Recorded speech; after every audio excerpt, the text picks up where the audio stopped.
మా బీసీ నేత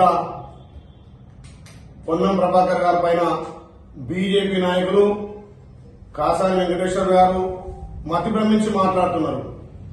ఒక బీసీ నేత, ఉద్యమకారుడు, చిన్ననాటి నుంచే బీసీల గురించి కొట్లాడినటువంటి వ్యక్తి ఇలా పొన్నం ప్రభాకర్ మీద అనుచిత వ్యాఖ్యలు చేసిన వాళ్లకు తగిన బుద్ధి చెప్తారు. రేపు ఎలక్షన్లలో పొన్నం ప్రభాకర్ గురించి మాట్లాడే నైతిక విలువలు, హక్కులు మీకు లేవని చెప్పి మేము తెలియజేస్తున్నాం.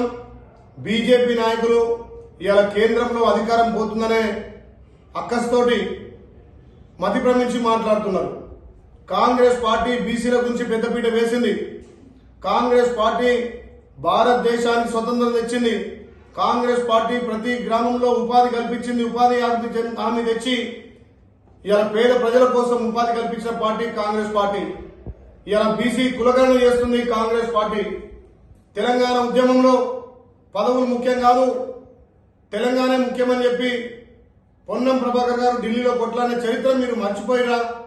ఇలా ఒక బీసీ నాయకుడిగా ప్రజల్లో ఆదరణ వచ్చి కాంగ్రెస్ పార్టీ తెలంగాణలో అధికారం వచ్చిన తర్వాత బీసీలకు పెద్దపీట వేస్తుందనే అక్కస్తోటి మతి భ్రమించి మాట్లాడుతున్నటువంటి బీజేపీ నాయకులకు రేపు లోక్సభ ఎలక్షన్ లో తెలంగాణ ప్రజలు బుద్ధి చెప్తారు.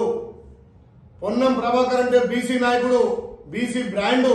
అలాంటి వ్యక్తి పైన మీరు అనుచిత వ్యాఖ్యలు చేస్తే తెలంగాణ ప్రజలు మీరు తరిమి కొట్టే రోజులు వచ్చినాయి. కాబట్టి ఇలాంటి అనుచిత వ్యాఖ్యలు మాట్లాడుకోవాలి. మీ బీజేపీ నాయకులు ఇచ్చినటువంటి హామీలు తుంగలో దొక్కి జన్ధన్ ఖాతా అని చెప్పి ప్రతి అకౌంట్ లో 15 లక్షలు వేస్తామని చెప్పి, ప్రతి సంవత్సరం 2 కోట్ల ఉద్యోగాలు వేస్తామని చెప్పి, ఏమున్నా వ్యవసాయాన్ని కార్పొరేట్ సంస్థగా మార్చి ఆదాని అంబానీకే ఊడికం చేస్తున్నటువంటి మీ బీజేపీకి ఖచ్చితంగా భారతదేశంలో ప్రజలు బుద్ధి చెప్తారు. కాంగ్రెస్ పార్టీ 5 గ్యారెంటీలతోటి, పంచన్యాయతోటి, 25 గ్యారెంటీలతోటి ప్రతి పేదోడికి లబ్ధి జరిగే విధంగా ఇలా మేనిఫెస్టో ఉంటే, మీ మేనిఫెస్టో మీరు చెప్పినటువంటి హామీలు కార్పొరేట్ సంస్థలకే కొమ్ము కాసే విధంగా ఉన్నాయి. కాబట్టి ఇలా భారతదేశ ప్రజలు ఖచ్చితంగా కర్ర కాల్చి వాత పెడతారు మీ బీజేపీకి. ఇలాంటి అనుచిత వ్యాఖ్యలు మళ్ళొకసారి చేస్తే తస్మత్ జాగ్రత్త అని చెప్పి బీజేపీ నాయకులను హెచ్చరిస్తున్నాం. మా పొన్నం ప్రభాకర్ గారు బీసీల కోసం కొట్లాడే నాయకుడు, బీసీల కోసం గలమెత్తి ఇలా పార్లమెంట్ లో ఆ రోజు ఇలా అసెంబ్లీలో కూడా బీసీలకు పెద్దపీట వేసే విధంగా కొట్లాడిన వ్యక్తి ఇలా పొన్నం ప్రభాకర్ గౌడ్ కాబట్టి ఆయన గురించి మళ్ళొక్కసారి మాట్లాడితే ఖబర్దారని చెప్పి ఇలా హెచ్చరిస్తున్నాం.